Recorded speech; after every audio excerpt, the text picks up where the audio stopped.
cracking? What is happening? What's up, y'all? How's everybody out there on the interwebs doing out there in Cyberland?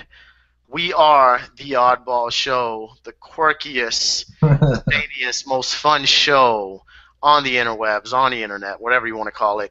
I am Scholar, representing JP Line Productions, along with my bandmate Professor, who's carrying the JPL logo tonight on sir. the YouTube broadcast here. What up, Professor?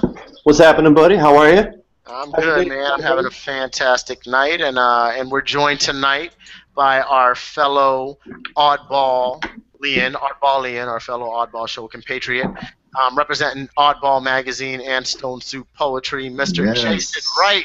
Yo, man, what's up? What up, Jay? Yo, man, I'm doing good. How are you doing today? It's a nice day. Mars was in the sky yesterday. I don't know if you guys saw it. I didn't.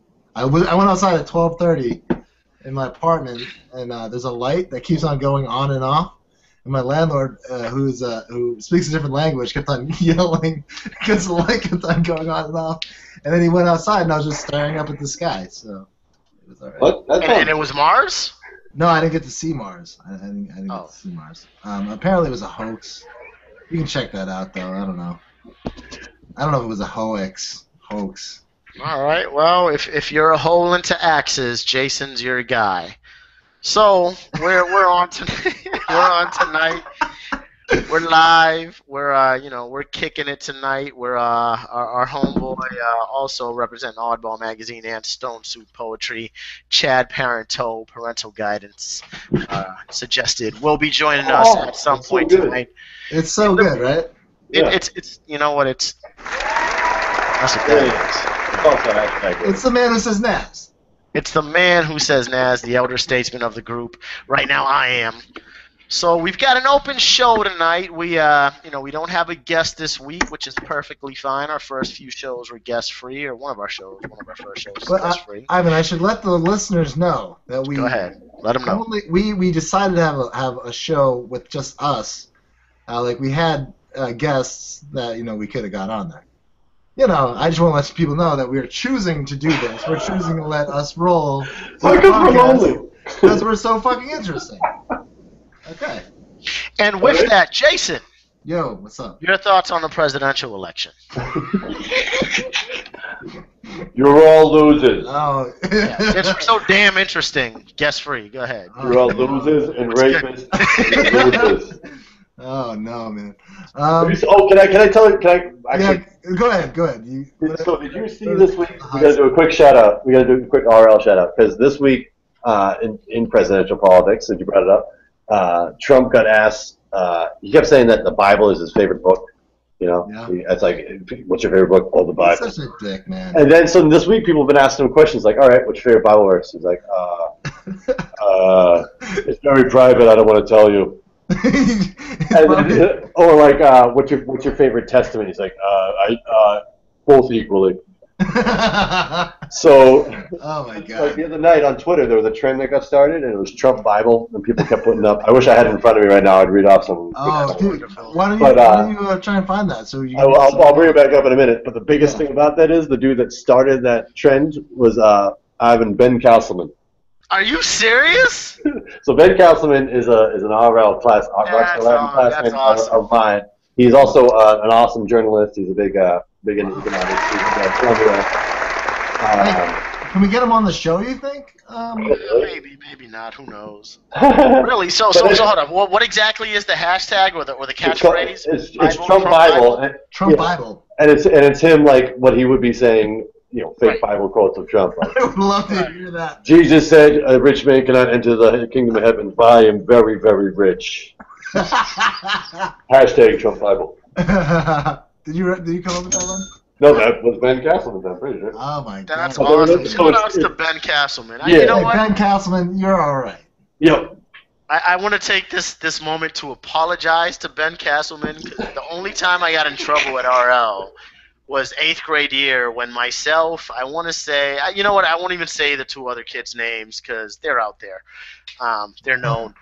We kind of got on Ben Castleman's case. We made fun of him for, I believe he lost like part of the the class treasury money that year somehow, and God knows who took it. But yeah, he was in your class, right, Chris? Yes, he is. He's a classmate of Do mine. you remember that 7th grade year he lost some treasury money or something like that? I don't remember that. This is a scandal that my memory cannot recall.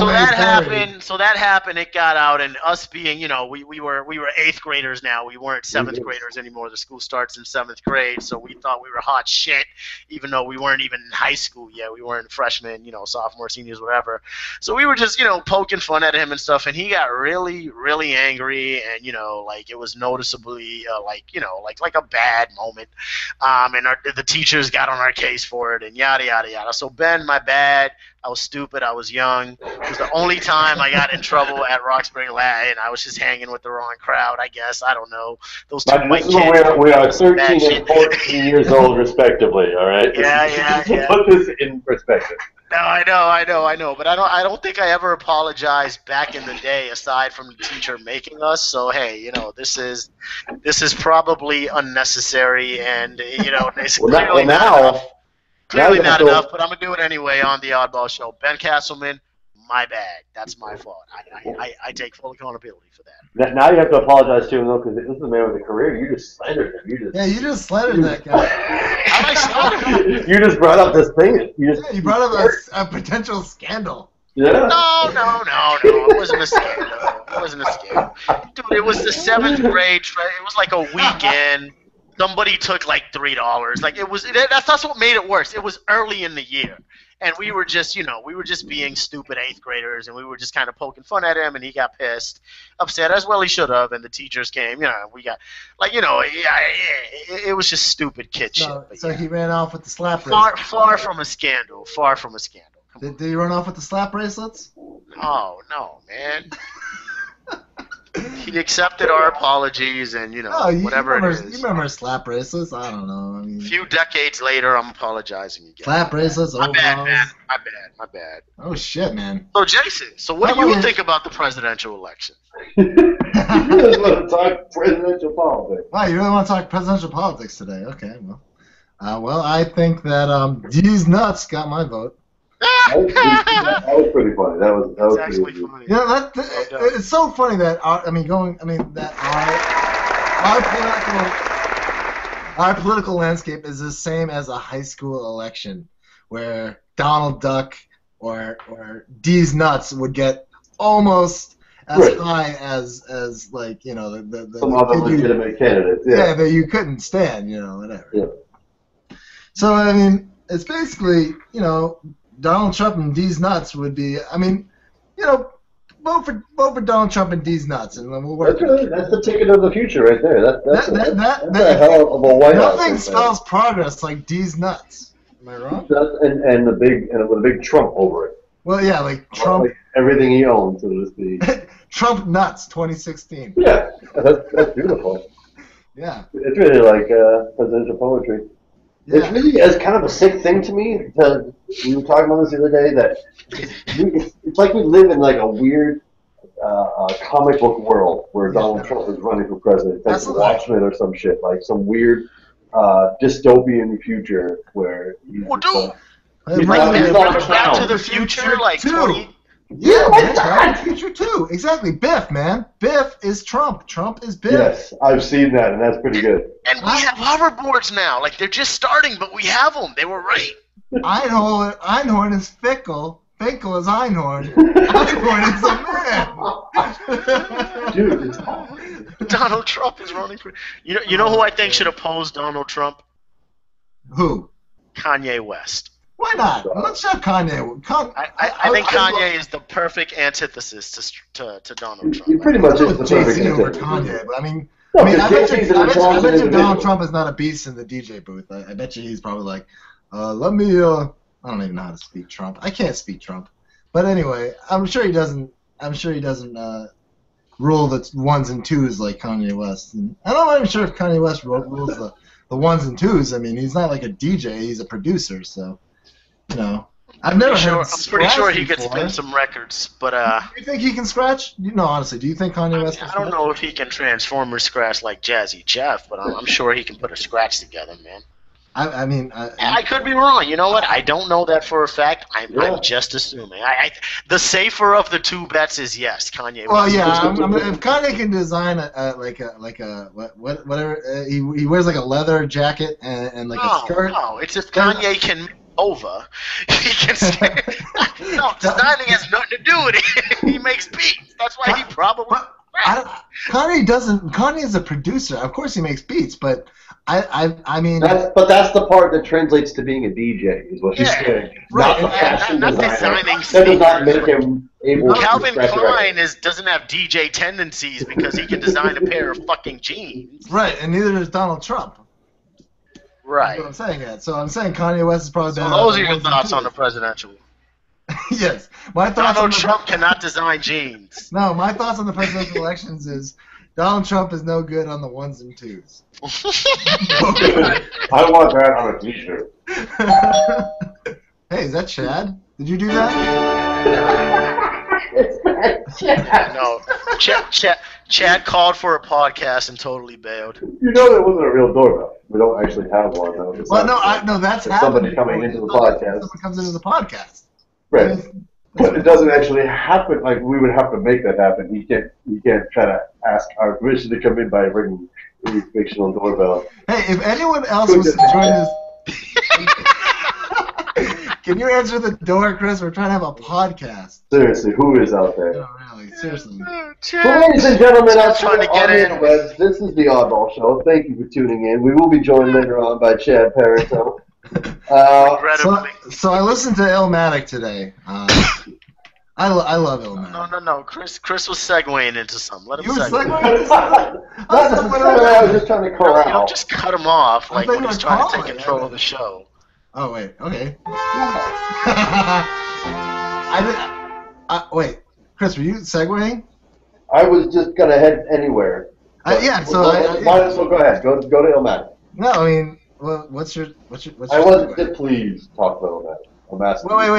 Wait. You went and saw Blacklist the other day. I'm a fan of Gift to Gab and Lyrics Born in the West Coast scene. So how was Blacklicious? It was awesome. It was a great show, and it was really the two openers were really good too. So it was a friend of mine's birthday, and she is a huge fan of Blacklicious. That's a girl that I want to know. Anyone who's a fan of Blacklicious, I want to know them. Blacklicious is a hip hop duo from the early 2000s. Yeah, they're awesome. 2005. They're big on the West Coast bass scene that kind of evolved around that time, but with Jurassic 5 and some of the people that you just mentioned. Yeah, so, Bay Area, yeah. They're really cool and they're underrated and they're I don't know, fairly independent. I'm not sure exactly how the whole records. Right, Chris. Go ahead. I was saying. It's cool that the girl liked Blacklicious. You don't have to explain to our listeners who Blacklicious is, or I think it makes more sense for him to explain to our listeners who Blacklicious is, and we can transition into a discussion about why they're cool. Okay, all right, well. As opposed to his girl just arbitrarily liking. Nothing against your fiance. We all love her to death. Yeah, I mean, it's very cool that you have philosophical differances on the direction of the podcast right now. Okay, go ahead. Format being discussed in open air. Yeah, all right. Yeah, let's interrupt the Blacklicious. Let's just talk about what each of our respective girlfriends like for the whole show. All right. Go ahead. Continue, Chris. Oh, all right. I'll hop right back into that. What was I saying? They were cool. So you went to see Blacklicious and your girlfriend. So anyway, so Blacklicious, I know they're a cool early 2000s hip hop group, and it was kind of unexpected that they were coming back and touring. It's their first album in 10 years. Look it up. So it's called Imani Volume 1. And it's going to be one of 3 different volumes called Imani. And it's interesting. Pretty cool because it's self-released. They're on some kind of label. I don't know how Corner Records works. I don't know how independent it is. But now this is self-released. So they crowdfunded it and self-released this out, which is pretty cool. And it's coming out September 15th, I'm pretty sure. So they performed some of the stuff from that, but it was all mostly just their classic material, which is awesome. I mean, obviously made the crowd go nuts. Anybody that was there to be a Blacklicious fan. I like Blacklicious a lot. I really like the MC there, Gift of Gab. I think Yeah, man. He is a. How was he live? Was he a fanatic or what? Yeah, it was awesome. I mean, I don't know how many people know the song Alphabet Aerobics. Yeah. Where he goes A to Z.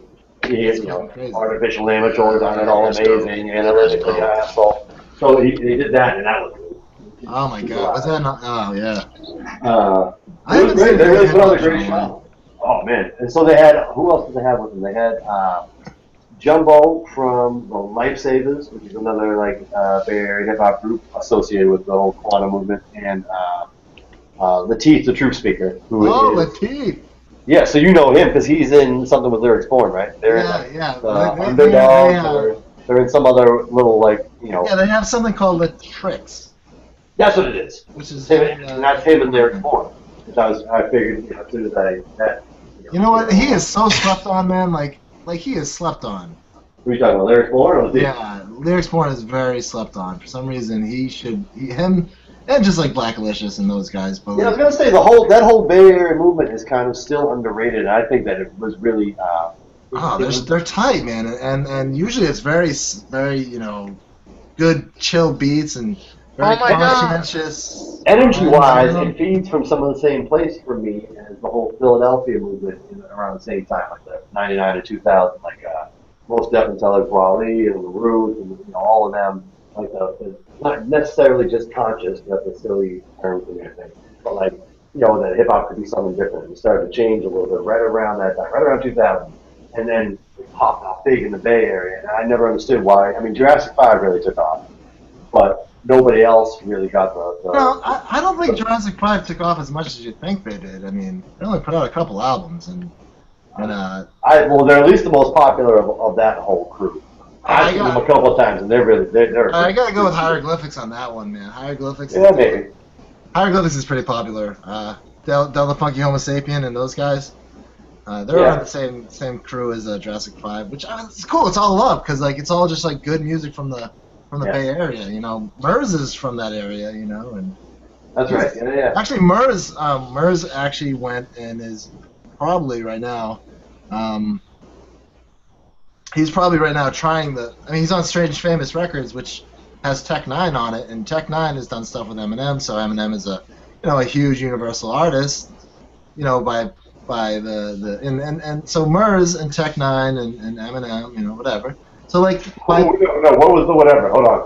What transitive property? What did you just make? Well, I'm saying it's like 7 Degrees of Kevin Bacon. I mean, 7 Degrees of Success. If you are messing with Eminem, and Eminem's one of the most famous rappers in the world, eventually, I mean, if you're Tech Nine, and you are cool with Murs, and you do stuff with Murs, and eventually Murs will be on the same level as, Spectrum as possibly.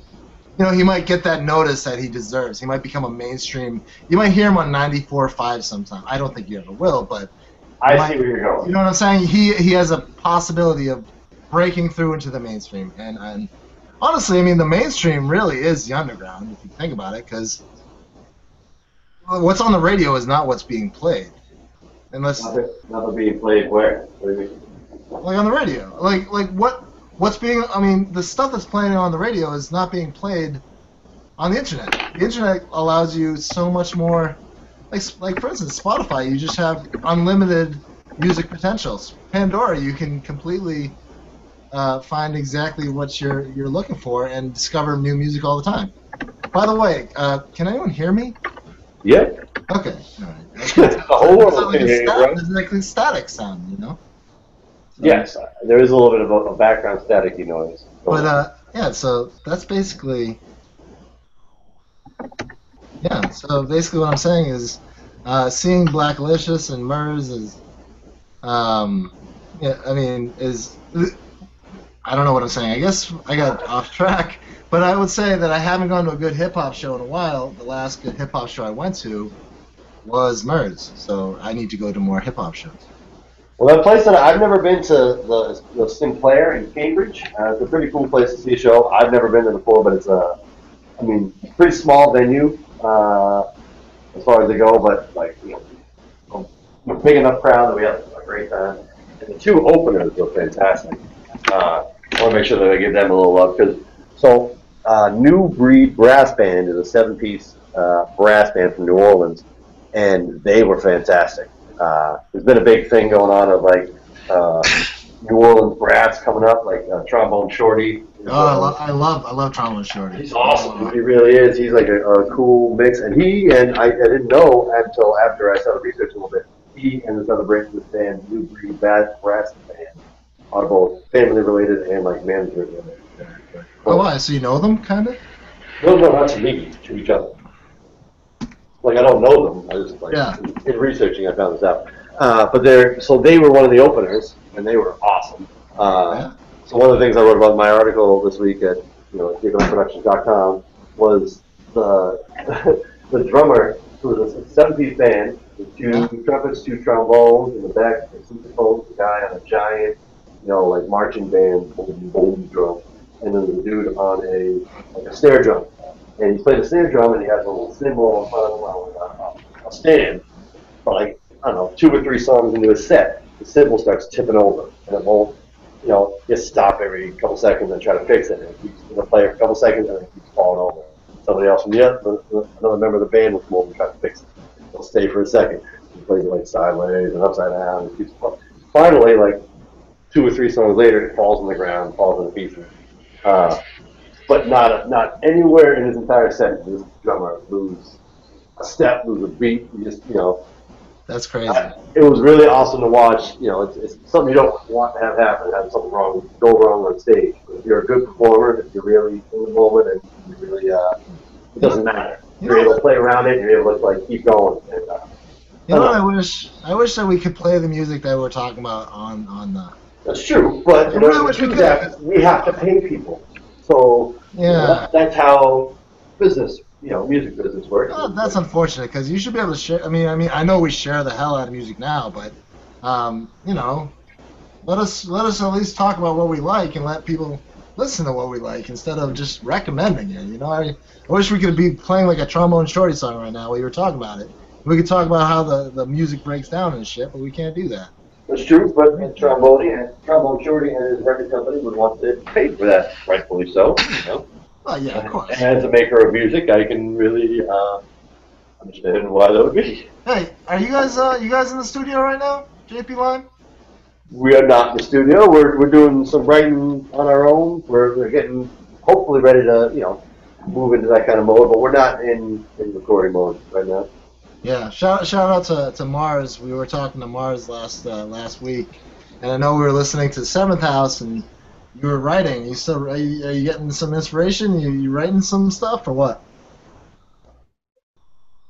Seventh House. You were listening to Seventh House the other day. That's true. Yeah, I did. And I actually wrote to one of the songs. Nice, yeah. I pulled it up in a couple days. I kind of forgot about that, but yeah. It's really cool. I don't know if anybody else has pulled up Seventh House between us or our listeners, but Seventh House is really cool, ambient kind of jam band stuff.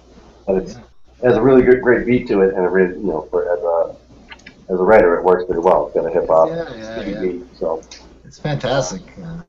I like them a lot, man. I really want to shout out to Mars Jupiter. Thanks for being on, man. That was a fun show. That was a fun show. I liked it. It was a cool guy to talk to. He's really got a lot of interesting artistic energy, I think, and I'm doing something that I like. I really enjoy. You know what I like to talk about Mars? Mars is deep in the crates. He can definitely talk about music, and I like when you can get on a podcast and talk about music, and you talk about culture, and you can just keep it going with no real breaking the music or breaking the flow because you can just keep the conversation going. Right on. So what's like either our audio is really good or there's a lot of static. Okay, so if you want to keep talking about static, it is on. I just checked it's on my end. Why don't you mute your microphone and find out if it's mute your microphone for a second, though. Mute your mic, bro. No. You want me to mute my mic? Or yeah. All right, there we go. Yeah, that definitely. Yeah, that's crystal clear right now, Chris. Yes, it is. That's true. So we'll work that up. We'll have Ivan work on his end. There's some static coming on his end. We'll work on that as we work, but let's not continue to talk about it. Sorry. All right, so So Ivan, what's up? Oh, yeah. No, you no. go, Chris. You go. So that's one of the things that's going on at jp9productions.com this week is I wrote an article about some of the live music that I've been seeing. So that show this week, and we'll come back at the end. I want to talk a little bit about Fran P, who's a Boston rapper from Dorchester, who was the first opener, and who I'd like to have us work with down the road, either as an interview or even on the show here. But he's got a great style to him, and shout out to Fran P. But that. My article this week is about that show and about seeing the Fish webcast of Magna Balls weekend, their big festival. And I went and took a Boston boat tour last weekend called Ship of Fools. It was a great. Oh, Grateful Dead, right? Yep. Yeah, man. And a band called Playing Dead. It's a Grateful Dead cover band, and they are awesome.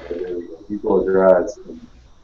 You can fade away into some Grateful Dead music. So there was a 2.5 hour boat ride on Boston Harbor, and that was a lot of fun. Did you get a little drunky? A little drunky, yep. A little cloudy. It was great. It was nice, man. Float off right next to the Boston skyline, and Nice. it was great. It was a really good time, and I went with my lady and our friends who share a great interest in really good music, including the Grateful Dead and Fish. They were at Niagara Falls this weekend. Was Fish there? The Fish. Yeah. Fish was not on the boat. Fish was they did do a 3-day festival. Where they're fish in the sea by the boat. Like Fish with an F.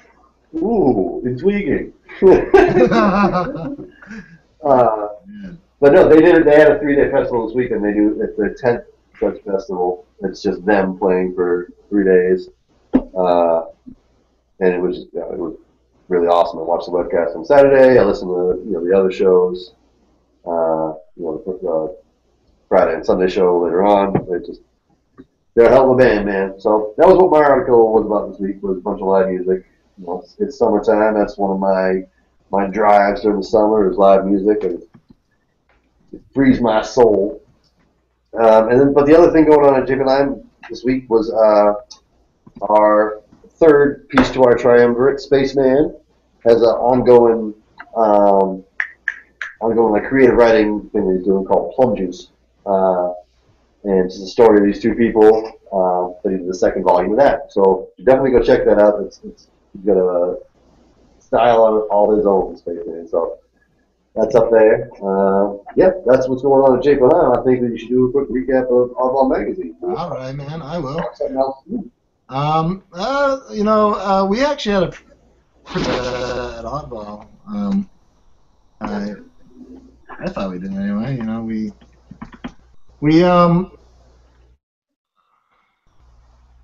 We had the Underground Garden with Eliza Zayas. That was a fire. If you get a chance to read her stuff, she does the Underground Garden. Then we had James Van Looy with It's All One Thing.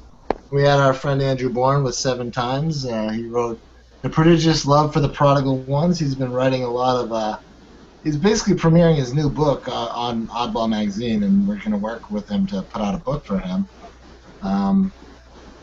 And then we had a couple newcomers. We had Rose Aiello Morales and Mallory Smart.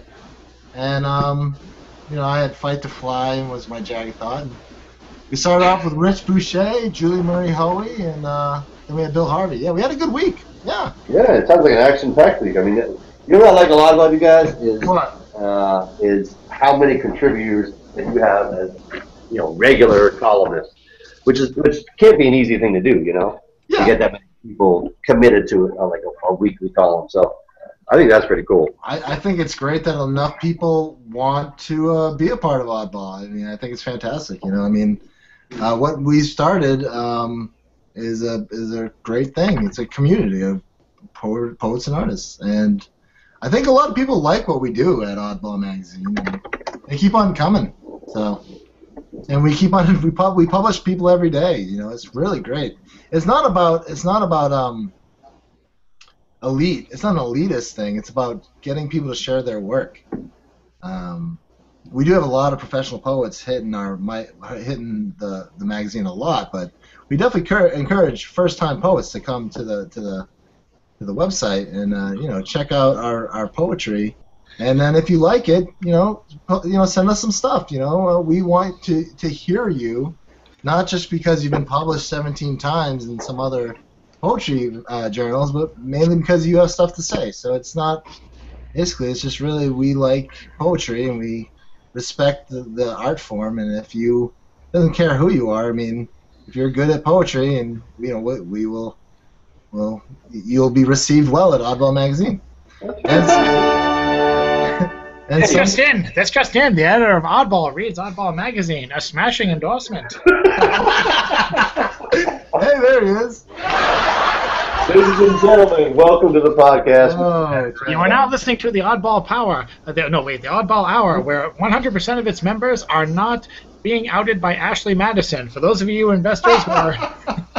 Oh, by the way, Chris, I'm very sorry. Professor, I'm sorry if I screwed up any impending plans after your wedding. But anyway, for those of you looking to reinvest money because you lost a shitload of stuff, you're about to lose a shitload of stuff, you might want to consider us as a property. Dude, I can't believe, since you brought that up, I cannot believe that whole Ashley Madison thing. What a dumb.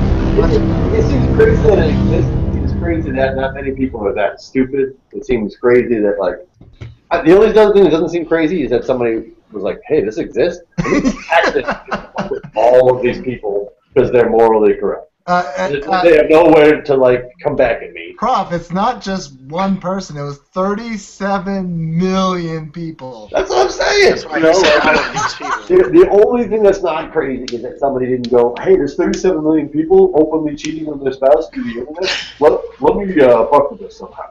Yeah. That's just stupid. I saw a video on this. And apparently what Ashley Madison did, I mean, it was kind of an insidious kind of scam going on regarding this site. Because basically what they did was they of course you had to provide them all this information. But if you decided, hey, I don't want to cheat on my wife anymore, and you want to get out, they charged you. It was almost like a bribe. There was a termination fee? Yes. That's awesome. With the added, good for them. Good for them. With the promise, you sleazy scam artist. With the promise. I'm saying if you're stupid enough to sign up to cheat on my wife's site, then you should get a fucking termination fee. I agree. Of course, you should get blackmailed by that site because it's an idiot fee. It's like, hey, by the way, did you not know that this is a no? You can't get out. Well, the issue being is that and this is the part I take umbrage with, as having no investment in this aside from being like, really, that many people? Yeah, I mean, sure. Chad Madison. Chadley Madison. Chad Parito has a dedicated Ashley Madison IP address. No, but I did have a Billy Madison fan page once. It's my own shame. But anyway. Turns out like the sisters Madison. Boy, we're gonna get you back to the zoo. They should blackmail you if you shampoo is better. There should be like a car. You remember Opie and Anthony? Whenever a joke died, there'd just be a car crash. We need some equivalent of that on this show. Maybe it's a tugboat, but anyway. That's what they call the Ashley Madison site. Ah, boy. Anyway, the part that everyone's taking umbrage with is the fact that they.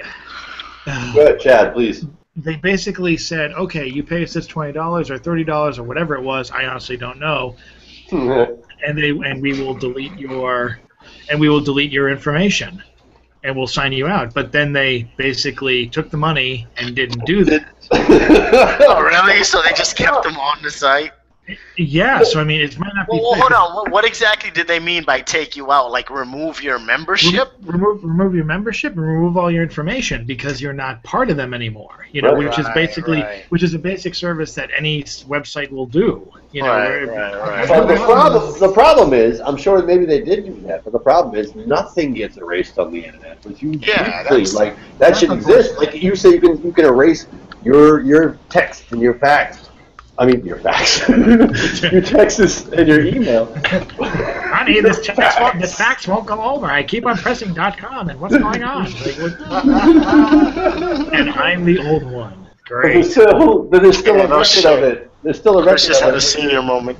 That was a very senior. That was like a weird 80s senior moment. No one has a fax. He's like, my dot matrix printer needs a new cartridge. I need to get a couple quarters to the payphone next to the block. Where can I get some good ribbon for this printer?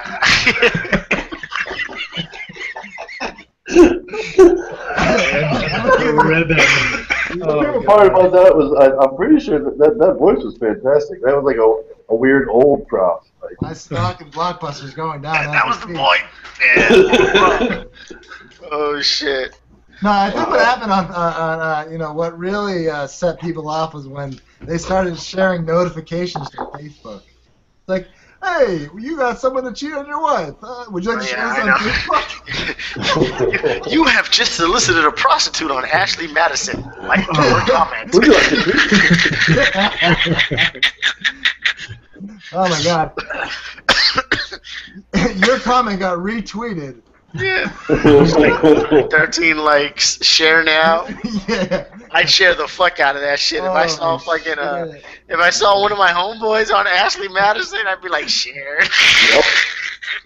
Dude, it's the internet. It's what it's for. Like, what social media is for. It is so foolish to me that people are like, oh, well, why are my naked pictures everywhere? Are you stupid? Stop signing them.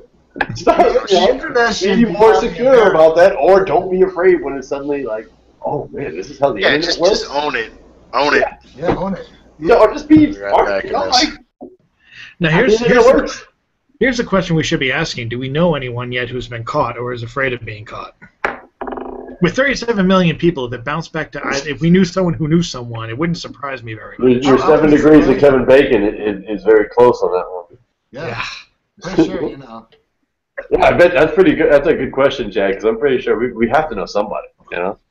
Well, why don't Eventually we it's have anyone gonna come call in who's been caught by the Ashley You have been caught by Ashley Madison. Call in and tell us how your relationship is going. Let's put your head on the guillotine by showing your profile picture Yeah. and not editing this video at all. Yeah. Yeah, just come here and say, Chad, I gotta tell you, man, I don't know if we're the guillotine. Yeah, I wouldn't say. I mean, I'm pretty sure that they're. I don't know how many people are actually, Listening? Yeah. Millions, dude, millions. One guy at my work listens to. He likes to talk about it. The new Out of the Blue volunteer, Jojo Lazar, actually listens too. We've been meeting our listeners, which is even crazier, But we're like miles apart from each other right now, and like you're thinking, oh, this is gonna be heard all the way down in Australia, But it's like people across That's how the the street. internet works. But I'm scared I'm gonna run into someone I know, like find out someone I know is actually worried about this. There's apparently a Reddit page that's going on that's basically dedicated to the Ashley Madison leak, and I guess it's barred off for most people. I don't know what you have to do to get in. Hepatitis. What? You can say Good joke. Chlamydia, I don't know. It's all Basically, good. I mean, it's not all good, but. But basically, the one person who went on there and took like screenshots of the overall theme of the website, which is like 100 pages, hundreds of pages by now, is what the fuck are we gonna do? Like people are saying, what's going on? Are we going to? Well, we're basically like going off saying, what can we say as an excuse when we get caught, and we will get caught. It's crazy. It's I'm glad I don't know too many. Wait, so I'm sorry. That's what the Reddit page is about. Is like people Reddit. Well, yeah, I know Reddit. I'm saying that's what the page is. The Reddit confuses me. I don't get Reddit. And I love Reddit, dude. It's where the internet starts. But I don't get it. I mean, we should probably. Do we have a Reddit page, Chad?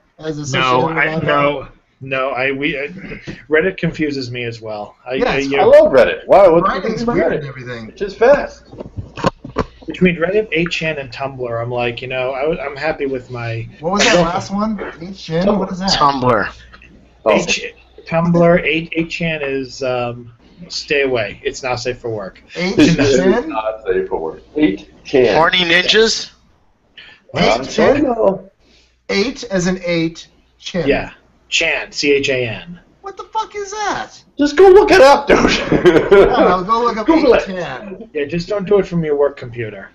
Alright, well, that shouldn't be a problem. Or any computer that you want to use again. Oh, well, that would be a problem. That would definitely be a problem. Any computer you don't want to give an STD. Well, goddamn it, I was about to Google that. Stupid library won't waiver my return fee. Okay, here you go. Oh, my. So, what is 8chan? What is 8chan? Because Prof, can you do a summary? No, not really. I mean, I don't Professor, know can you provide an executive summary? I mean, what is 8chan? I've never heard of it. It's like Tumblr or Reddit where people post pictures and like. Is it horny ninjas like HN? Like I don't know why you keep saying that. HN, horny ninjas. There's probably a website called hornyninjas.com, or you probably search How it. is the second time keep saying it? Like that's the second time. He just said that just sounds like a perv site to me already. It's and yet you keep inquiring. Of course. Well, you brought it up. I originally said Reddit. Oh, 8chan, like 8 dudes named Chan, like Chan Yes. Yes. Like Chan who? I don't know. I don't know where the name comes from. I can't tell you. That's I'm interesting. gonna go with I'm gonna go with Asia. Oh, for God's sakes. Okay. Thank you. Yeah. Or Indonesia, or America. Okay. Oh, great! You're just Okay. oh god. Mars. The planet. And the show regresses into more racism. It wasn't racist. I'm about to read from a wiki page. It wasn't not racist. For all my 40 years. It wasn't not racist. It wasn't. It was not abruptly. It wasn't Trump Bible racist. No. Okay. For all my 40 plus friends out there, I thought you were gonna say 40 plus years on Earth. Oh Jesus.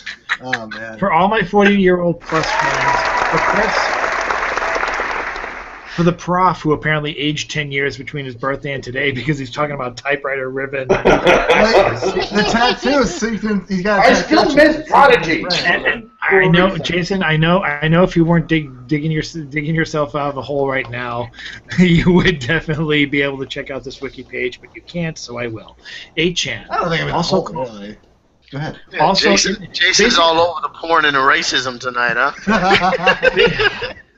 Basically, they call it 8chan is also called 8chan is also called infinite chan because it's stylized as the infinity sign and chan. So they just basically turn the infinity sign around and call it 8. Well, I personally can't get enough of Chan, so that works for me. Infinite Chan. Oh, for God's sake!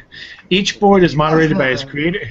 Basically, it's moderated by its creator with minimal interaction from other site administrations, and that's what's given the site's creator a lot of trouble. I think the guy who owned this was basically trying to sell it because he couldn't make any money, and he was like, "This is just ridiculous. It's giving me more trouble than what it's worth." Yeah.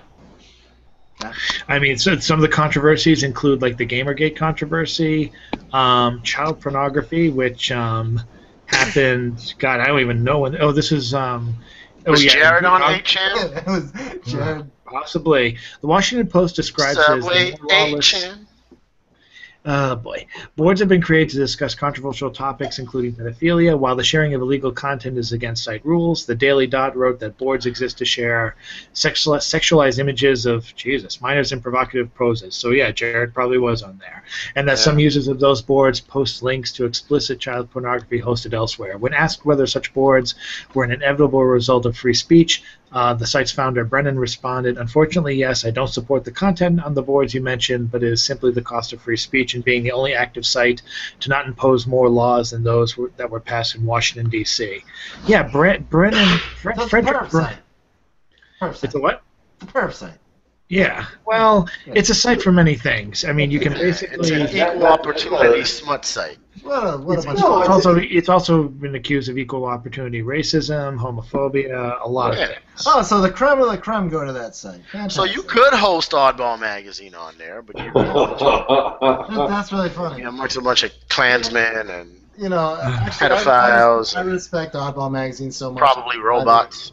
Yeah, well, robots. I mean, I respect Oddball magazine and the thousands of readers and the people who put constant good poetry on our website. So I don't think we're going to go to that site anytime soon. Fuck 8chan. Yeah, fuck that shit. Yeah. Hashtag fuck 8chan. I don't even know what that was, man. All right. It's definitely a place Fucking where horny ninjas. Horny ninjas. there's probably going to be an 8chan page about horny ninjas by the end of tonight. Just so, And that one we can trace back to Scholar. Yeah. exactly. Not Ben Castleman. Oh! Oh, boy. Oh, God. Yeah, I know. Hey, speaking of which, I pulled up that Trump Bible hashtag. It's pretty good. Yeah, why do you do that? I love God. He's a great guy. Made the world in 6 days. That's huge. I would have used more marble, but he did a nice job. Trump Bible. Get the class ready for this. Go ahead, go. I would have freed the Hebrews in hours. Hours. How? Management. Trump Bible. Abraham said to his father, the gods you have, they're morons, they're losers. We're going to have one God. It's called management. Trump Bible. Oh my God. Oh, keep going, man. The meek shall inherit nothing. The meek are a bunch of losers, dummies that should go back where they came from. Trump Bible. Moses, awful negotiator. Let my people go. If I had been there, it would have been, hey, Pharaoh, we're leaving. Deal with it. Trump Bible.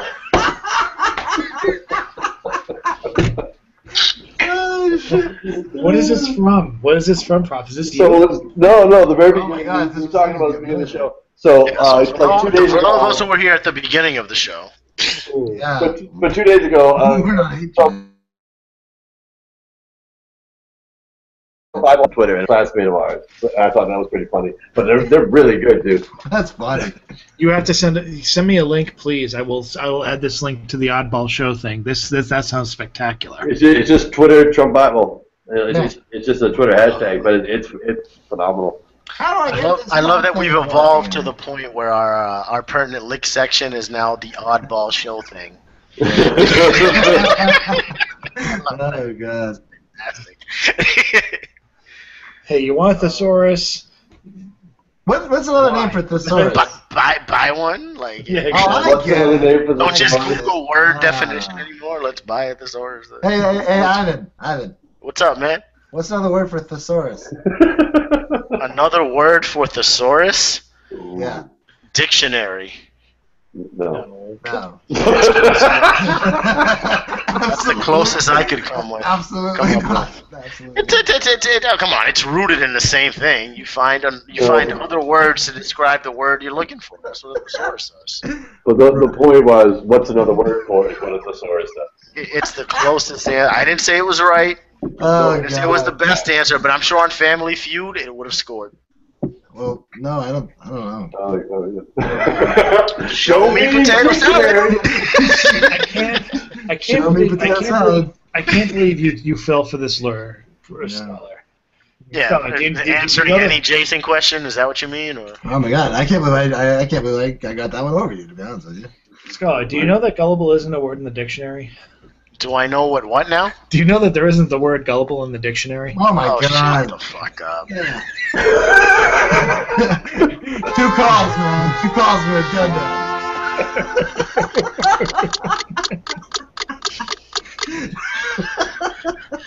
And ladies and gentlemen, this is why the true host of the Oddball Hour is the guest, because the guest basically keeps us all under control. It's like the it's like the Raw general manager. It's the little laptop like off to the side of the screen. It's like the thesaurus, you know? No, Holy not shit. like the thesaurus. We should change our oddball show to "Who Wants to Be a Podcast Host?" You know. I like that. And we have our That'd be special a phenomenal quote. idea. That's actually a great idea. Who wants to be the podcast host? I'll host. What up? No, like just some random dude's gonna be our is gonna. Okay, so today's the Oddball Show. Trump Bible. You heard it here, folks. That's going to be the title of our next show, and you guys can sign in as to whether or not you Chad, want to. I gotta say, 4 hosts and no DJ was a brilliant title.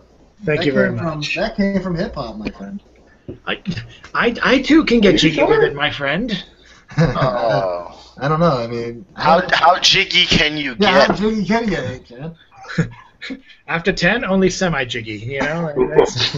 Boy, that sounds even worse than I tried to make. Really, dude? 10 to your quote-unquote cut off? Oh my Seriously? It's hard to jiggy and talk with headphones, sorry, you know? I'm not saying you gotta jiggy while you're podcasting. Jiggy But 10 while o'clock, you're podcasting. like, what the fuck? On a Saturday night, it's like, oh, it's 10 o'clock, I can't jiggy now. Can I ask this real quick? Can I throw this in real quick? I'm pretty sure. I thought jiggy was an adjective. I didn't really think it was a verb. Jiggy's all good. I thought you got jiggy. Chad made it a you verb. jiggered yourself. Chad made it a verb. I said get jiggy, you made it a verb. Wow. We just made Hashtag English Chad says word get history. jiggy. Either way, you verbalize the meaning of jiggy. Hey, you can't get jiggy after 10. I don't know. I mean, I know I can get jiggy. I have after some 10. presumptions on what that means, but Turn into a gremlin after 10? Oh, Scully, you're tearing this apart needlessly like a jiggy saw. Come on. Jesus God. If it got you to groan, I did my job. That was great. Yeah, that's what she said. Wow. is it really? She said jiggy saw. No, Ivan. She said. She said it's even worse. I don't know what she said. Wow. I mean, She it's saw it and said, no. I'm good. She said. No. What I meant is what I said that she said. What? You said that. You said. That's what you say when you say something like, "What did you say?" But I'm the one tearing it down, right? Now you're tearing it down, big time. Oh man. So what's up, guys? What's on the agenda? Well, I think go ahead. You're focused. Well, I was going to say, you know what we haven't heard from? We've heard a lot of performances in the last few weeks. We have not heard one from Mr. Parento. I don't know if he's up for it tonight, and it doesn't have to happen right now. We maybe give him a little time to not get caught by the police. What time are we doing that, dude? Oh, there you go. That's what you guys are talking about, right? Can't jiggy in public in 2015. What's up with this fuzz? My God. But I get arrested on this podcast. That'd be awesome. But I do follow Mr. Parento on Facebook, and I know he's had some things placed in other books of poetry. I think he would, not necessarily right now, but at some point during our podcast this evening, a performance from him would not be so terrible. Well, I would like. I was actually thinking of that because you had brought up Trump Bible, and I have a rough draft of a poem, Donald Trump Jesus, which was actually written over a full month before all this horseshit happened. Jesus. Awesome. That seems to be my big problem. I write Jesus poems about people, and then all of a sudden they go do something really freaking crazy in the press. Like I wrote Hulk Hogan Jesus. And then he dropped the N-bomb like 67 times 20 years ago, and somehow we know about it. You're the news. Did you ever write Tupac Jesus? What's that? You get shot? Did you ever write Tupac Jesus? Tupac Jesus. I have not done Tupac Jesus yet. I am going to be doing spoiler. What about Lil Wayne Jesus? Drake Jesus? I have a Snoop Dogg Jesus coming up. Nice. And because there's going to be a Snoop Dogg themed show at the Out of the Blue for Stone Soup Poetry. Really? When? When is that? I believe it's going to be late October. Is that Didi Delgado, or is that like you're hosting it? It's Didi Delgado's. She's hosting the Snoop Dogg show? It's going to be Crystal Beck. It's her feature. She's going to be doing like a Snoop Dogg theme night. Crystal Beck is known as Nava the Butterfly. I'm not giving away identities here, but it's going to be her night. I just did. Didi's hosting the fucking Snoop Dogg show, really? What is this? What is this Snoop Dogg show, Chad?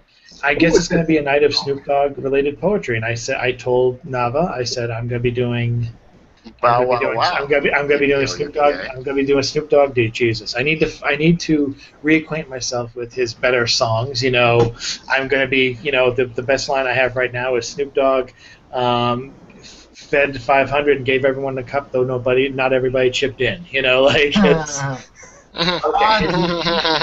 Wait, I'm sorry. Can you quote that again? B minus. Yeah, I got you. Not bad. I said rough draft scholar. I didn't even write that shit down yet. Touche. But I do want to spend an hour Like an old batch of college grades. Remember that? But One of the earlier podcasts. remember that? but Chad, here's Yes, I something. still. Chad, if we want on the same either the week before or the week after, we should do a Snoop Dogg themed oddball show. Why not? Why not the day of? Or not the day of, but the day before. Oh yeah, I see what you're saying. Monday, What is Thursday. this? This is in October? All right. This is gonna be in October. Scholar, I'm so out of the loop. alcohol doesn't only throws off your timing; it throws you off temporally. You're like 5 minutes behind everything tonight. Am I really? Because I remember getting here a lot earlier than you did. Ooh. Yeah, sit down, yeah. Mr. Parento. You're late. And the fact that I'm keeping up with you, I prove my theory. Thank you. That's That's what she said. that's very subjective, but yeah, continue. I prove my theory. I respect that you feel that way, and nothing more. Yeah, okay. Yeah, okay. That's Okay. also what she Yeah, said. okay, horny ninja. Come on. Jesus. That's what she might have said. And for 8chan, accredit Horny Ninja, your Horny Ninja page to Mr. Scholar over here. Hey, Chad. I made 8chan interesting. Yeah, I've not heard about this Stone Soup. I thought I was a co-host, man. I have not heard much about this Stone Soup. Unfortunately, you weren't around for the meeting. We're going to be calling a meeting soon, so hopefully you can be part of that. But The meeting of the No Jason Club is in session. I told them to make an exception with you. But anyway, The other Jason. you got to go through the initiation. That's okay. Actually, Where is Stone Soup? Stone Soup is an exotic 541 Massachusetts Ave, also known as Blockbuster Video for all you old fogies out there. My Batman Forever is overdue by 20 years. That's where I buy my dot matrix ribbon. At the Anyway, Blockbuster by It's Stone weird Soup. to sell them together, but it kind of makes sense. That's where I buy my bike CD. Stone Soup is located at 541 Mass Ave, out of the Blue Gallery, in exotic Central Square, Cambridge. It's every Monday night from 7 to 9, and we have some great features going up the next couple of weeks. The Stone Soup Slam, I should mention, is taking place on Monday, September 7th, and there's connections online where you can actually pay for tickets in advance when it's cheaper. And as I said, Nava the Butterfly will be featuring. Didi Delgado is actually going to be featuring in October as part of her 1 year anniversary feature from the first time she ever read, which is that's not cause for celebration. 365 days of Didi, huh? Yes, I'll and take this August 31st, which is next Monday, we have Katrina Sky featuring. She's been a Stone Soup open mic frequenter, as well as a frequenter at places like the Haley House. That's what we got to do next week, or in a week or so from now. We got to talk about the Haley House, because over the summer, while we were sleeping, Boston basically took home all these championships as far as the National Poetry Slam. Well, Boston's the city of champions. Yeah, And not a whole lot has been talked about regarding this, probably because not everyone knows the entire story of the whole issue of one poet saying something very insensitive, a poet reacts, forms their own group in Boston, actually has a slam group in Boston proper, not just in the outskirts of Boston, goes to the slam, national competition, kills it. That needs to be a subject of an interview very soon. Especially in light of I don't know how many people have heard about the Hugo Award controversy. Nope. Yeah, I've heard about the Hugo Award. What's the controversy? What happened? The controversy basically is a bunch of conservative writers. Hugo Award is an art award, like a writing award, correct? It's a science fiction. Science award. fiction. Okay, gotcha. Yep. Long story short, science fiction writers of a more conservative bent and more provocative bent basically stuffed the ballots. They call themselves the Sad Puppies, and they basically stuffed the ballots to make sure that the to make sure that the ballots actually had like candidates that they wanted, to the point where the voters of the Hugo Awards, the regular people who weren't the Sad Puppies, they basically voted for no winner.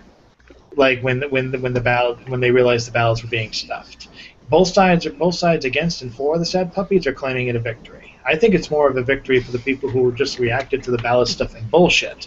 However, it's a weird. I think what happened with the Haley House Slam team is almost like the reverse of the Hugo Awards. In other words, basically. Well, who do you think should have gotten it? Who do I think should have gotten the Hugo Awards? Yeah, like the one who actually won, or the other? I think it was. I think it was kind of like a petty thing. It was like a petty voter manipulation. I think I think not one of the Sad Puppies Sad Puppy vote people actually, the people of the Sad Puppies signed in actually won an award. You know, they say they still prove them for their points. And I don't read enough science fiction to comment on who won, but I just think the whole Janae Johnson, I'll just say the name of the poet who helped to found the Haley House Slam team. She did the exact opposite. She found that her voice wasn't being represented. She actually created her own voice, went there, and won legit. And not a single person can say otherwise. And it's interesting. It's a news story, and I follow a lot of, conservative versus liberal group sites, and unfortunately, this shows for the state of poetry. Not one single group is even picked this up as even to talk about it for a men's rights thing, saying, hey, she was reverse discrimination that she did this or whatever. It's so invisible, and yet I think it's an amazing story. It's probably the story of the year in poetry. And outside of Facebook, no one's talking about it. And I think we gotta bring her up. I know she might be a little camera shy, or she might just be a little bit busy, but Janae Johnson is a big name now.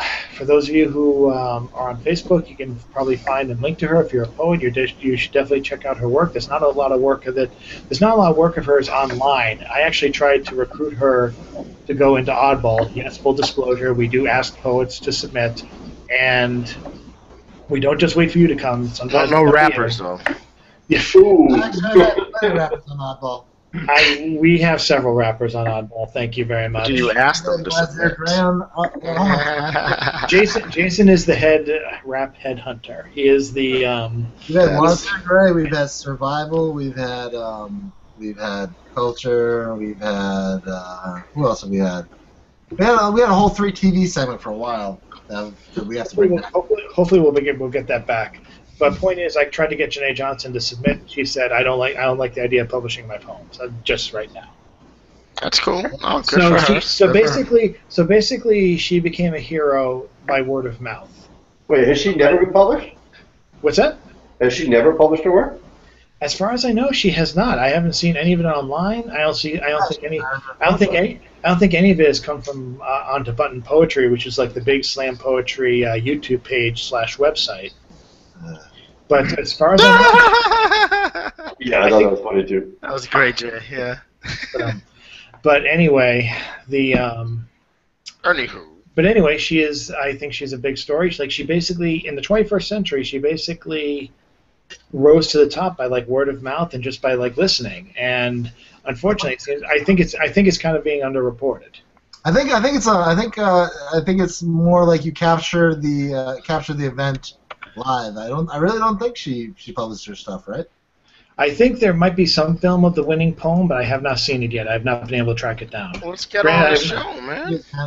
I promise you we will. Janae, if you're listening, I know you're listening. No, I have no idea if she's listening. She's probably not listening, but you should live. We should definitely talk. We should definitely talk. In syndication, come on now, everybody. Yeah, we're kind of all over the place.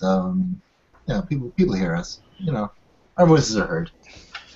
Get Cool. there. Yeah, Jenna, if you're there, we really respect you over at the Oddball Show, and congratulations. It's an amazing story, and we're really happy for you, and we're glad you're representing Boston. So, word. Donald Trump, Jesus. I'm the Donald Trump, Jesus. gangster. Donald Trump, Jesus. Oh, Jesus. Oh yeah, wait, yeah. Donald Trump, We were Jesus. supposed to read the Donald Trump Jesus poem like 20 minutes ago. Well, you guys kept We me were talking about stuff. It wouldn't have been 20 minutes I mean, ago. Then we had Jiggygate, in which you're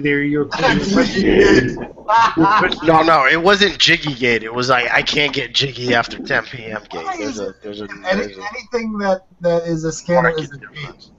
Why is that? Why is everything a gate after scandal? it's from other people's attempts to try to make it. It's from Watergate, but it's from Watergate, and it's also other people's attempts to make every scandal that comes afterwards sound as important. Sound as important. And have like a punchy name too. Just like it makes it easy to report on it on ESPN all day. Exactly. You know. Punchy name gate.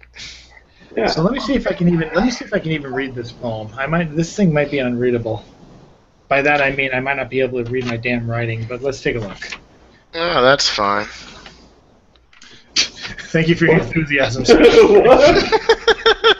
I don't care. You'll be all right. I have confidence in I don't you. even know I was listening to what you said. We're behind you, Chad. Jeez. Chad, before you read, I just want to let the readers know and the listeners know that I'm drinking Very Bad Elf, the last beer I've had in my fridge since Christmas time, and it is absolutely disgusting. Very bad Elf. Fantastic. Why do you keep a beer in your fridge since Christmas? I don't know. What's wrong with you? Honestly, the beer that I've been trying not to drink, I guess I have to re-up, man. Jason is the original horny ninja. I don't even know what And that Ivan is the new Jason. Now you see me, now you don't. Continue. Magic Man.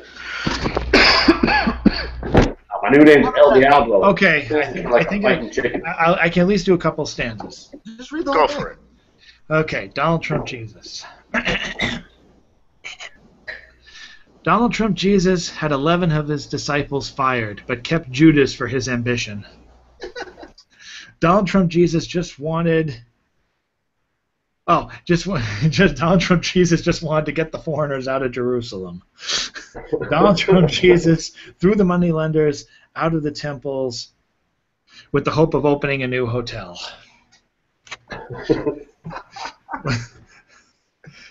Oh, okay. But Donald Trump says he helped feed 5,000 people by making sure he had the best loaves and fish in the world. Oh yeah, Donald Trump promises us all a golden cross before the crucifixion. Donald Trump Jesus stood before Pontius Pilate as an opportunity to announce his candidacy. Donald Trump Jesus' first act post-resurrection will be to fire the soldier who pierced his side. Oh.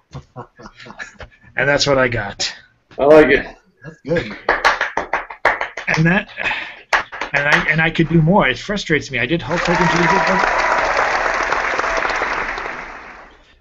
Hogan Jesus before the recent scandal, and I did Donald Trump Jesus before he said like infinite amount of other batshit things. You're just prophetic, man. You're like I don't know if people are Heroes fans, but it's like Isaac in Heroes. He paints the future. You just write it. It's a bad news muse. Oh my! No, the Jesus muse. It's very specific. Yeah, Right. Right. Is anyone else doing anything? Is anyone else doing anything interesting?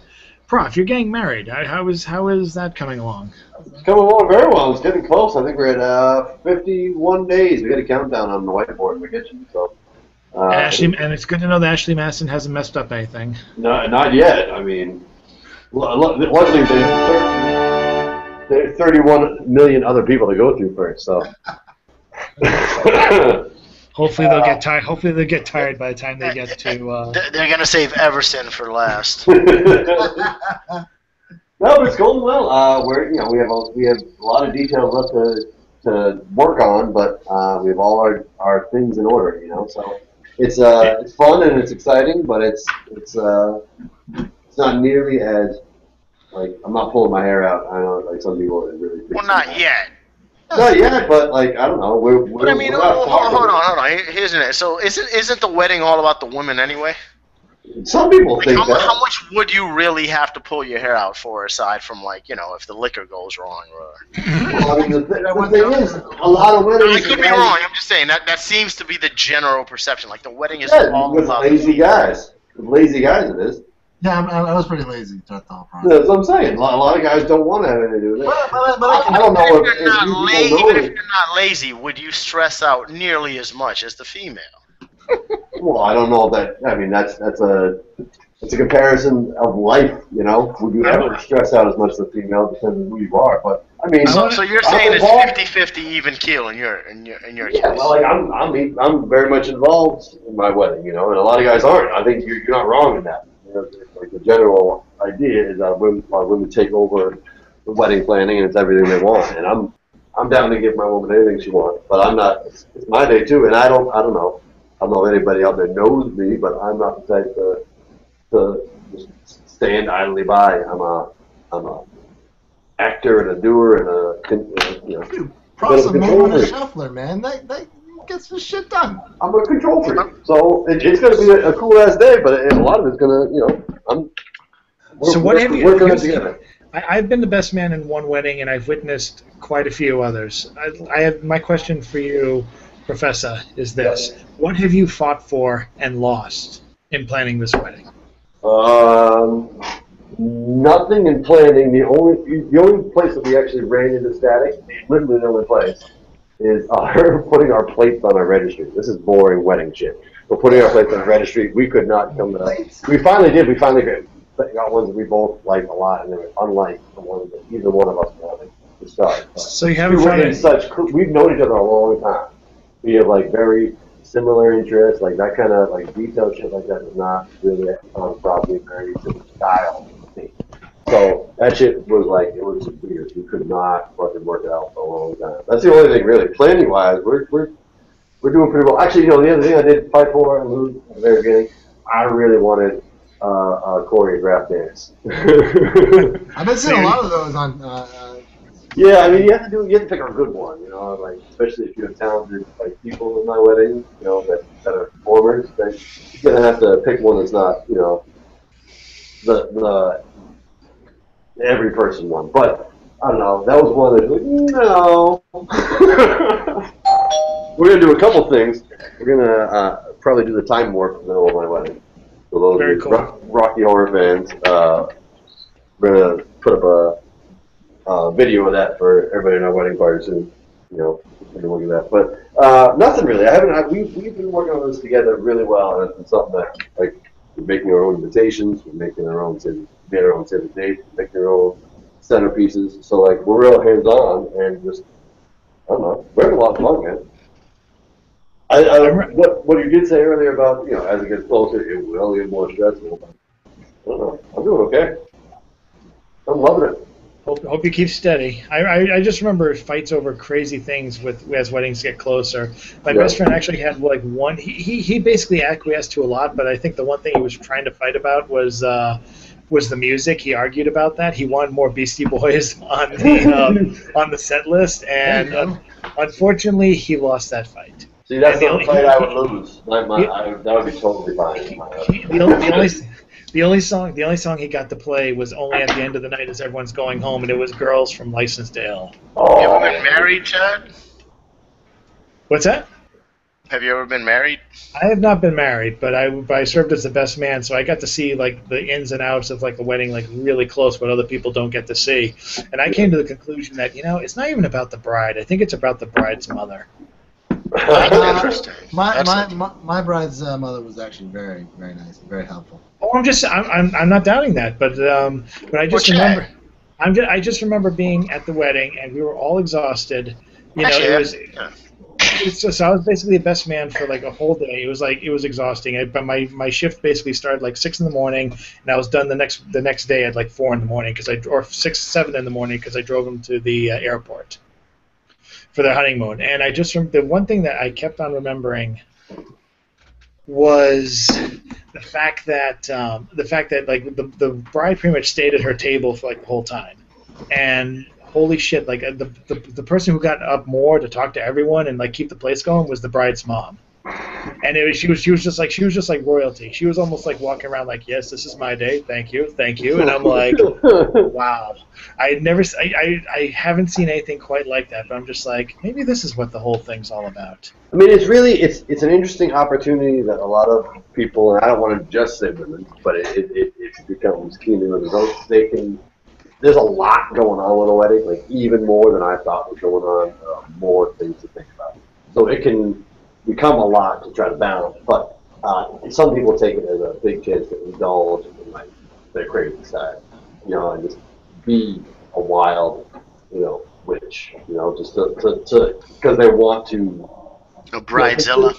Yeah, that's not all just because it's too much to handle, not just because of the pressure. And part of it is because you want to put note on you, you want to tell people what you want to be center of attention, that kind of thing, which is not necessarily a bad thing. I think you're planning to do a giant celebration for yourself, but a lot of people take it as a chance to indulge and like boss their friends around and like bride's mother, like you're talking about stepping, just like making about them, when it's not. It's a family event, but it's not about you. It's not your day. So I just thought about something from my sister's wedding that's pretty hilarious because someone, I won't say who, was in charge of my sister's music. My sister married someone of Spanish descent. They're divorced now, and they wanted to. The person who set up the music wanted to play, was acquiescing, meaning she was only going to play like one song of any Spanish origin, and she was only going to play in the beginning. It was Living La Vida Loca.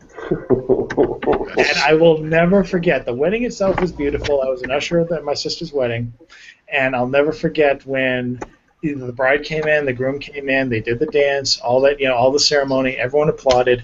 La Vida Loca came on, and I'll never forget how the freaking dance floor just like parted like the Red Sea with both families going back to the tables.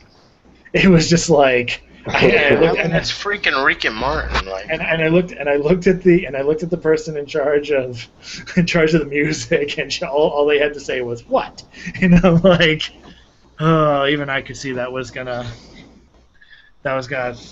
fall like a wet diaper. DJing a wedding is hard, but like I've been in a couple where like the DJ has just been completely incompetent, and not just weddings, but events in general.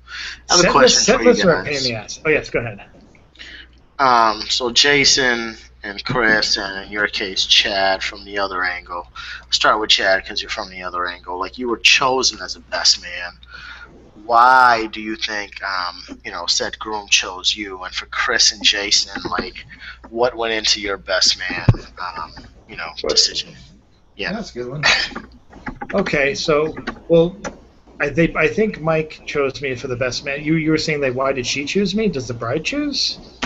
No, well, whoever chose you. I mean, if it was a bride, that's fine. Yeah. Like, well, my friend, why? My friend was. I've been friends with this guy for over 20 years, and at the time, we were hanging out a lot, and I actually met his bride-to-be for like the first night they met in a club down in Rhode Island.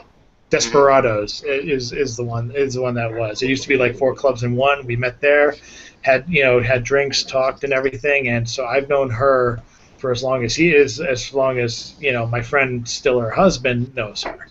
So it just seemed to be like the natural choice at that time. And it was a big undertaking because I actually read a poem at their wedding, and they that was my groom's toast.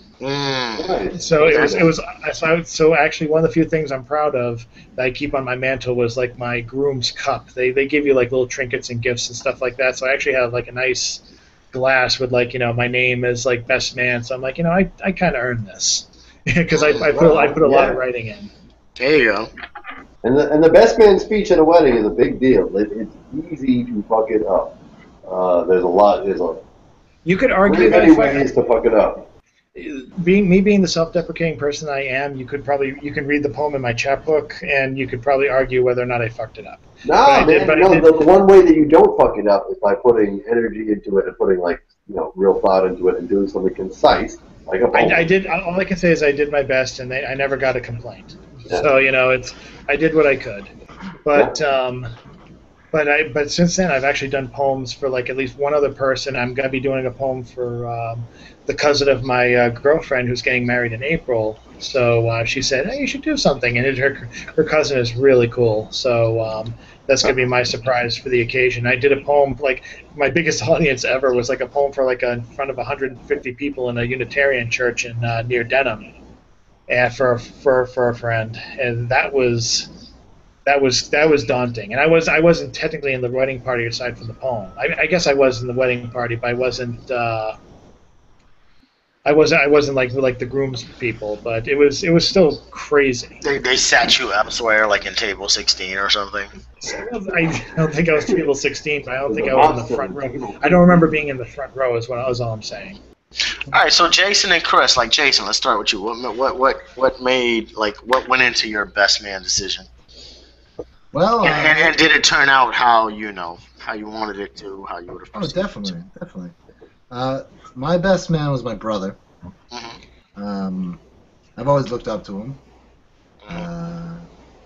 We've always been good friends, and now that we're older, we're really tight. So it was not much of a decision to not have my brother as my. It was like blood, it's family, that's your dude. Yeah, I've always looked up to my brother, and for him to share that event with me and be there for me for the whole thing was awesome. So it was one of the greatest things that I could ever ask for. So that's why he was picked. Oh, that's fantastic. That's fantastic. What about you, Prof? Well, I think it's a really good question. So my best man, I have two. I have two brothers, so they're actually sharing it. And going into my wedding, I always thought that I would either choose one of them or choose both. It would just be one person. I didn't think that it would be a problem for me. I served as my best man for my younger brother Steve for his wedding. Right. And Greg had neither of us, which was cool. His was Jordan. So I just always thought I would choose one. But going into the when it got close and it got time to choose, the biggest thing for me is that they're both of them are married with kids. They're both guys that I admire and I get along with a lot. And I think as stewards of my marriage and people to go to for advice or just to the general models or something like that, they are the two guys in my life that there was no way to choose between the two. I have a very different relationship with each of them. We get along probably equally well, me and each of them, but very differently. And there was no way to choose. And I didn't. When it came time, the right choice felt for them to share. So they've each taken different aspects. Responsibilities. Yeah, exactly. Yeah. As we get towards closer towards the wedding, so they fall in different roles. But that was one of the biggest things, was looking at them as models, for what a best man should be, somebody that's going to be helpful to your wedding, wedding and your marriage, or somebody to look at, somebody to model yourself after. So that was the biggest thing. And like I said, I always thought I was just going to choose one, but when it became time, the only right choice was to share it. So, cool. that's what they're doing. Man, nice. Awesome. Nice. Well, that's fantastic. Good answer. I'll add one thing. The wedding who I read the poem for, and in front of 150 people, the groom actually chose his sister to be his best man. That's interesting. That's cool. And she actually wore a tux for the occasion, and she organized the bachelor party. That was a little odd. Great. No, that's great. It's cool that you don't have to fucking buy into convention. Yeah, that's awesome, man. Yeah, I think that's. I'm not saying that the choice of best man was odd. It was just odd when she was there with a whole bunch of other guys during the bachelor party. Bachelor party, yeah. Yeah. That was a little weird, but that was odd. It was fun. It was odd in a good way. Is she a heterosexual female, or is she? To the best of my knowledge, yes, she is. She just chose to wear good for her. Good for She her. just chose. She chose to wear the tux, and she wore it well. That's that's her sister's wedding. Go for it. Yeah, that's awesome. That's I think that's fantastic. great. Good I news. still Good think news. that's great. I think it's great regardless. Yeah. So how we feeling, boys? I'm good, man. Yeah, how you feeling? I'm feeling it. I'm feeling it. I am out of voices. I am out of voices. What can I do? Chad, I know you've been a really busy dude. Like, we keep on we appreciate all the hard work you do for the poetry scene in Boston, and definitely like you are on the grind constantly, man. What have you been up to, man? Like you are always busy. The biggest thing last weekend, I had to start studying for my COA exam, my Certified Ophthalmic Assistant exam. Mm-hmm. And I basically had to get away for a weekend. I couldn't have any distractions, so I went to my mom's place and just like locked myself in the cellar and didn't get out until I at least memorized like 5 things off the guidebooks and all the quizzes I've been taking. Fantastic, man. So I'm hoping to take the test by the end of September. Although it's so funny, my God, I was afraid that if I don't get it done by September, they're not going to have. I might be there's talk of like me being able to work at a higher capacity or at a higher pay. It's I don't want to say anything without giving away my workplace. It's all speculation right now. It's all just like this might happen, but I mean work's been great, but it's very understaffed. I just found out like another person is going to be leaving next week, so I'm like one of the only few people. I was hoping to take time off this September. No, it's not good. Like when you're like when you're the linchpin for everything, I have to basically be like, A, can I take this day off, and B, if I do, will everything fall apart? Like we had one of our coworkers just took his freaking family to Disney in the last week of August, of all things. Picture that if you can. Yeah. And so I was basically the lonely imager. I imaged almost 40. I can picture it. It's Disney. Yeah, The guy, the ears, the mouse thing, right? I can picture it. Big castle. I got a picture. Go on. All right. That's cool. Hey, Chad, question for you. Is Chad there? I'm here. Hey, man, are we doing 100,000 poets for change this year? That's what I'm hoping for too. Well, so where's that at? Where's that happening? That's going to be hopefully happening at the residency of Brian Williams. I'm going to finalize things with him soon. Like basically at the same time I'm doing work stuff, in hopes of taking the test on Friday, and by the end of September. I mean, I have a job no matter what. I just want to make sure I get the benefits of the COA as soon as possible. But hopefully, in a perfect world, I'll be able to take the test, and I'll be able to host maybe the following week, the Saturday, the very next day, the 100,000 Poets for Change. That's the hope for it, anyway. But I know that Brian has said yes to it. I just have to finalize with him and get some promotional art and all that other stuff, because that was an important event for me last year. I almost didn't do it because here's the thing. The first time I ever did it, it was incredibly. It was successful in the sense that I got like some really dedicated people there. This is almost like 4 years ago. Mm-hmm. And I got people like Andreas Powers to read. I got Laurel Kissel to read, Dennis Daly, David Miller. It was all good stuff, and you can see all that stuff on my YouTube page. And it was a fun day. But I thought it was a failure because I got so much donated food. I put money into it, and yet barely anyone showed up. Like maybe like half a dozen. Like basically all the people I mentioned are like pretty much over half all the readers I got. Then the next year we had. Then I skipped a year, and then I went back to the reading that you met Joe Gouveia at when he was still alive. Rest in peace, Joe. Yes, and that was phenomenal as well. But then I just could not.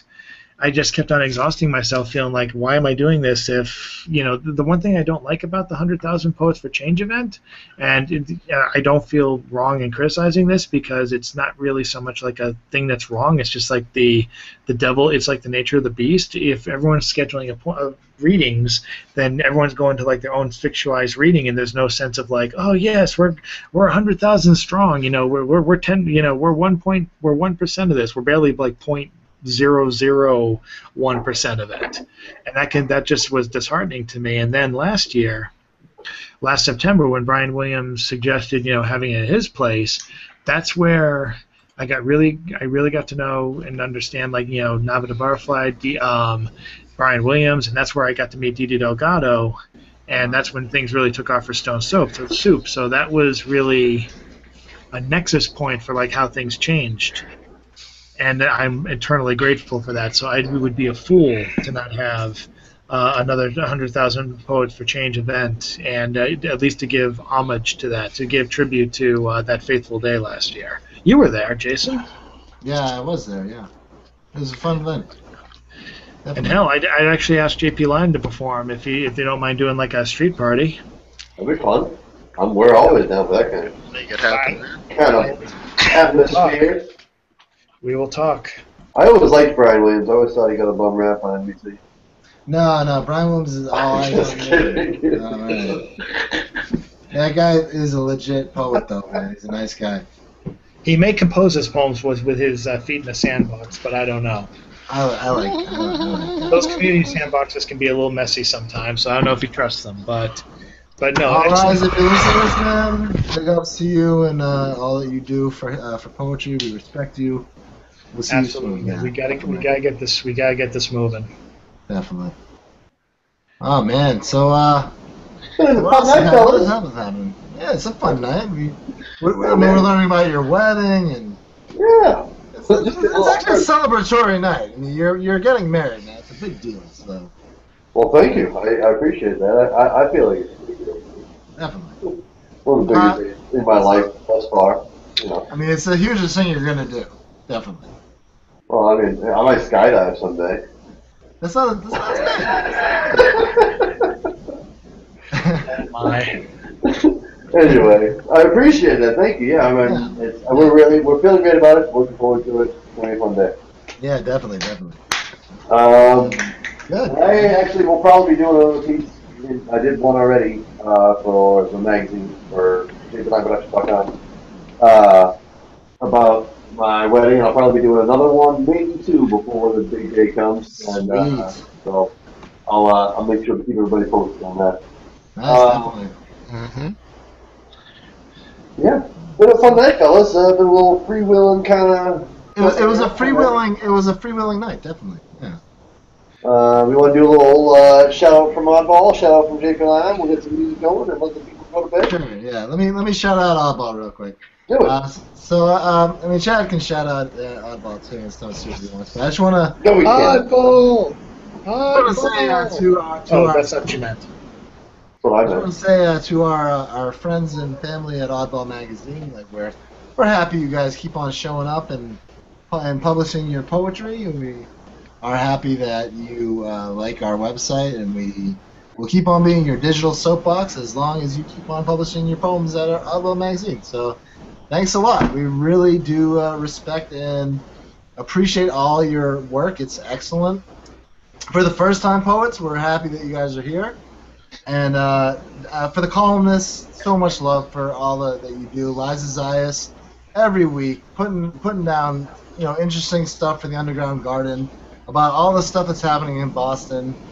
Then you got Andrew Bourne from Seven Times is actually doing his kind of previewing his book really on his column every week. And then we have Janet Cormier and James Van Looy, and we have our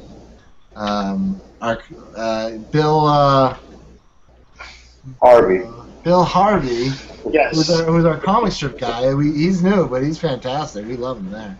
And we have. I give shout outs to all the new photographers and the visual artists who've been donating lately. And There's some beautiful stuff there. but a special shout out to Steve Warren, who's a local friend, and he's going to be a regular contributor for a long time. And I hope all the other people who've contributed, starts keep on sending their work my way. Stacey Esch, thanks so much for the latest batch. It's making my job much easier when I have good art that really helps complement whatever poems I select. Touche, man. And also, just a big shout out to TJ Edson and Tom Tipton at the Out of the Blue Gallery. You guys are doing a fantastic job over there. And we love what you're doing over at the gallery, where you can go see Stone Soup every Monday. Right, Chad? Yay! Yes, 7 o'clock to 9 o'clock, and the feature for will you stop it? The feature for this Monday is going to be we're saying goodbye to the summer, or at least the spirit of the summer, given that September is just around the corner, new school year, new responsibilities. Katrina Sky is going to be featuring. She's been a past open micer before. She's been around, so we're going to be excited. And I feel bad if I did not take an opportunity to check out the Underground Garden Oddball magazine and consider going to the outdoor dance party that's taking place in Roxbury on August 29th, this Saturday. The House of Nadra, Jeep Jones Park, Roxbury, Mass. You can check all that out at Oddball magazine. It's a top post until tomorrow at 11 o'clock. Awesome. Yeah, man. Oddball! Are we segueing out? I don't know. I mean, JP Lime, what you got? Well, at JPLimeProductions.com, we are your one-stop shop for all things Lime. All our music and everything about us as a group is there to be found. But we also, JPL Magazine is what we've been doing for the past year or so. It's been a lot of fun. It's hip-hop centered, but we write about a lot of different stuff, so come check us out. Like I said at the beginning of the program, there's a little bit about live performance this week, a little bit of creative writing. You find the rap flashback from this month and every month up there. There's a little bit of everything, but it's all with a crunchy hip-hop center. So come find us at JPLimeProductions.com. And Chris, thank you for the recommendation. The Rap Flashback is a monthly webisode we do focusing on old school hip-hop. For those who are interested, you can find that at jplimeproductions.com. Get ready for next month's hip hop flashback, rap flashback, and put on your Adidas. And get ready to watch. And later this week, we featured what we've done already this week. Later this week, I'll be posting my Scholar Vision 2 article about being out in New York and witnessing both NXT TakeOver and WWE SummerSlam, which was a fun weekend for the pro wrestling fans out there. Was fortunate enough to be at both events, and one match in particular with a Boston girl, Sasha Banks, and her opponent in the match, Bayley, was the match of the weekend by far. It happened at the NXT event, which was Saturday night, which was kind of like the appetizer to the main course SummerSlam, but it was definitely the best match of the weekend. Two females just underscoring the female athlete revolution that's taken place in the States right now. Obviously, Serena, Ronda Rousey. But, the WWE girls, despite it being scripted, despite it being, a fantasy land, so to speak, they put on a hell of a match athletically and as far as telling the story, and it was fantastic. I mean, a lot of the news outlets outside of the pro wrestling, blogs and magazines have picked up on it because it was such a fantastic match. So I'll be posting a little bit about that, and Coney Island pictures, New York pictures sometime this weekend. I'm going to get the post up at jplimeproductions.com. Again, Rap Flashback. We are your old school hip-hop fix every month. We educate you on old school hip-hop and entertain you as well. You can find that in the archives at jplimeproductions.com. Yeah! Yep. Well, this has been the Oddball Show. Thank you so much for listening. We're out. Just put life in my eyes. We bringing life to your eyes. We call it for a change right now. Let's change our mentality.